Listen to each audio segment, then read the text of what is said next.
Hi students, this is Kevin again with another update on macroeconomics and the COVID-19 crisis. So last day I talked about why traditional fiscal and monetary policy measures probably aren't going to work too well in the coming crisis, the economic part of this crisis. Today I really want to go into more detail about the specific response that Canada has made through the Bank of Canada as well as through the fiscal stimulus package that our Parliament's going to vote on next week. So I want to use this as an opportunity to talk about the details that live underneath basically fiscal and monetary policy as I model it in a second year or first year class to show that, not all stimulus is created equal and it has to actually be tailored to the goals that you're trying to accomplish through it. So, I would break down basically the fiscal response in Canada into three categories, or sorry, not the fiscal response, the total response of Canada to this crisis. There's the fiscal response, which is the $82 billion package that you might have read about in the newspaper or seen on the news. This is what's going to be voted on in Parliament next week. So these measures that I'm talking about are going to get passed, but they're not passed yet. This is a combination of basically putting money into the pockets of households and also deferring taxes or reducing taxes in some cases. As well, it's going to include a lot of short-term loans to businesses and ability for small business to get access to money to keep their employees through this time. Then there's the monetary policy response, which first was the traditional monetary response of cutting the overnight rate to 0.75%.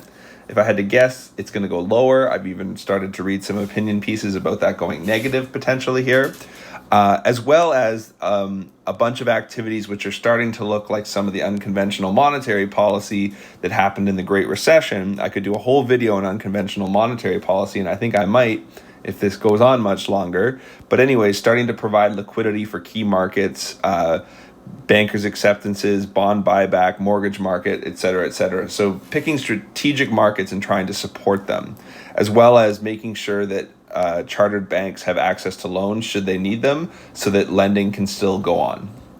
And lastly, there's just been some tweaks to the traditional EI system. In a normal recession or with normal job loss, EI is the thing that most people would apply for in order to help them through the tough times. The issue is everyone's applying for EI now, and there's a lot of special cases or categories that maybe wouldn't normally have been a problem, but now they are. For instance, staying home from work due to quarantine or fear that you have the virus. Normally you'd need a doctor's note to qualify for EI in such a case. Well, we don't want you to get a doctor's note, so we have to tweak the EI system. So if we connect to basically the way macro is taught in every first and second year text I know of, these two equations are going to be somewhere in there. The first is the expenditure equation, which shows how G and T, which is how I say fiscal policy essentially, how it's connected to real GDP in the macro economy. So basically consumption plus investment plus government spending plus net exports is equal to real GDP. That is true by definition, and most models are built off of this, or all models in first and second year books are built off of some version of this equation. So we can affect, expenditure by tweaking the tax system, and that will affect consumption. We can tweak loans to businesses, which might affect investment, and we can just spend money, G. And lastly, the monetary policy transmission mechanism, the easiest way to think about that is through this next equation, which is called the Fisher relation.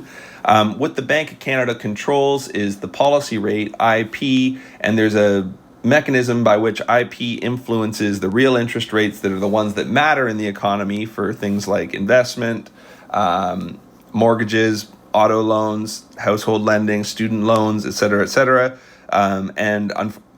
And obviously we need to take account of expected inflation in there. And I'm going to talk a bit later about why changes to expected inflation might be having an impact on real interest rates. So fiscal policy for households is really the easiest to see. The first thing to notice is that pretty much everything is being done through the existing tax and transfer system. So emergency care the emergency care benefit and the emergency support benefit have basically been invented as tweaks to EI. So in the past, you could only qualify for EI if you worked for an employer, and or it was harder to qualify for EI if you're self-employed, for instance. You need evidence that you worked for an employer to qualify, because how it's paid for is it's reduced from your salary every pay period. So if anyone looks at their pay stub, you'll see that a little bit of money is taken for EI, and that's why you are eligible for it if you should happen to lose your job. Well, in this case, they created two categories. One category is for people who work for themselves. So this would be Uber drivers, for instance, as well as Uber Eats drivers. Basically, this whole temp economy would come under this benefit, as well as people who are sick and need to stay home from work. So they're not necessarily unemployed in that they've lost their job, but they can't go to work because they have the flu, and it might be COVID or it might be something else, but they certainly shouldn't be going out and about.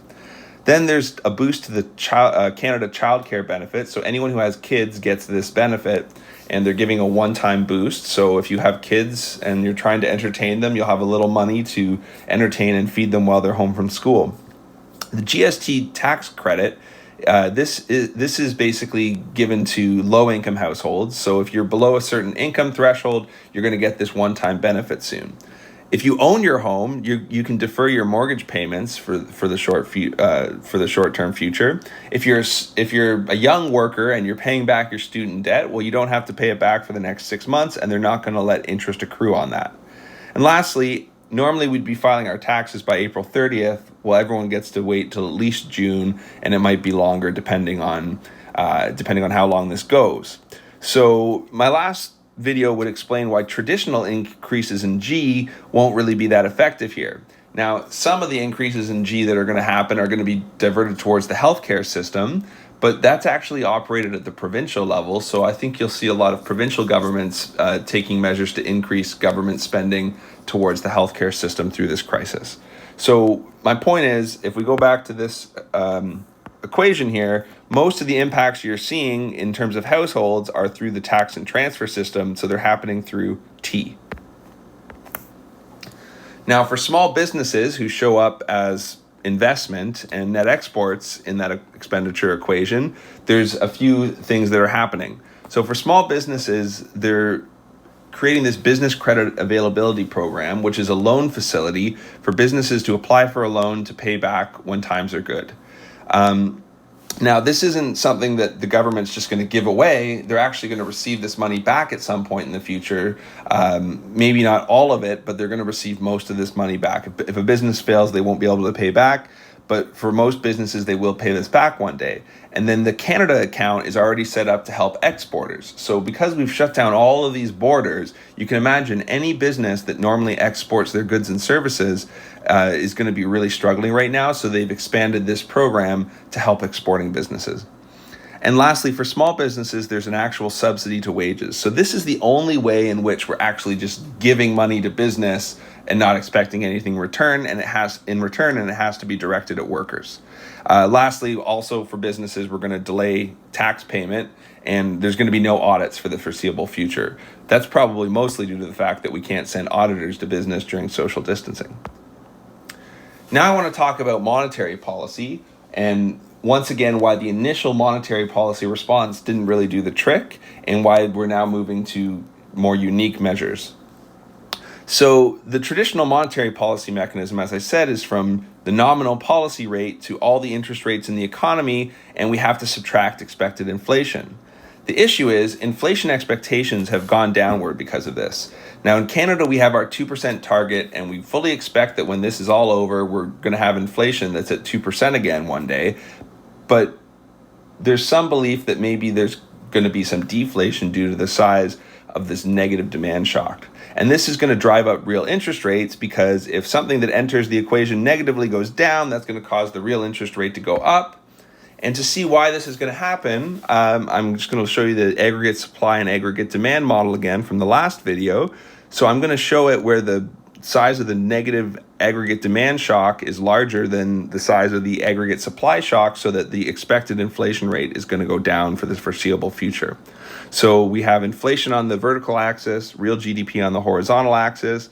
We start out in a long run equilibrium, and we have two massive shocks, and as you can see, the expected inflation rate went down. I probably could have drawn this graph in such a way to show an even bigger decline in the inflation rate, but you get the idea. If the inflation rate goes down, then what we're going to see is an increase in real interest rates, all else equal. And the other thing we need to keep in mind is there's an incredible amount of uncertainty about how liquid markets are going to be right now and whether people are going to be able to get their assets or not. So with all this uncertainty, that drives up something called the risk premium. Investors are going to require a higher return in order to give people money because they don't know if the business that they're giving the money to is going to fail or not. So I've added epsilon here as what I'll call the risk premium, and this is something that's also occurring right now. If I had to guess, the reason why markets for things like commercial paper and stuff like that are seeing higher real interest rates right now is mostly due to this increase in volatility, but it isn't helped by the fact that inflation expectations might be revised downwards. So in order to deal with this, the Bank of Canada is taking measures to support market liquidity and lending. So this means what they don't want to happen is for the market that the bigger businesses go to fail. If that market fails, then even the big businesses can't take out money to lend in the short term while they're trying to get by, right? So a banker's acceptance is a type of asset that medium and big businesses might use to borrow and lend. So they've created something called the Banker's Acceptance Purchase Facility to help this market exist. There's also a bond buyback facility as well as a lending facility for chartered banks. So what we're going to see here with all these programs is the size of the balance sheet for the central bank is probably going to increase in the next little while. And this is some form of quantitative easing, which I talked briefly about in the class. Basically, quantitative easing is when the central bank starts to get involved in buying and selling assets and the size of the bank's balance sheet grows. So it would appear, looking at the Canadian case and also the American case, which I could do a separate video on, that we're starting to enter this territory. And the reason we're entering this territory is because the traditional rate cuts just didn't calm the markets. So now we're kind of switching to the kind of make it up as you go unconventional monetary policy. Anyways, there's one thing I didn't talk about in this video, which I think is actually really important right now. Charitable giving. So it's great that our governments are doing all these things to try and put money into people's pockets and help people out. But the fact of the matter is that some of us are more well off than others. And we could wait for our government to take these actions, or we could, if we're in a position to, find a local charity that looks after people who are especially vulnerable during this time. And I did this the other day, and so I just would encourage people to look into charitable giving if they're able, because we shouldn't just rely on our government to fix everything for us. You know, we are a community, and I found a charity that was able to give money to food banks as well as the Salvation Army and people who are organizations that are providing shelter as well as food to people who aren't lucky enough to be able to quarantine indoors. So that's just another thought I have as we're finishing this video. So once again, I hope that everyone found this interesting, and I'm going to keep making about one of these a day. So awesome.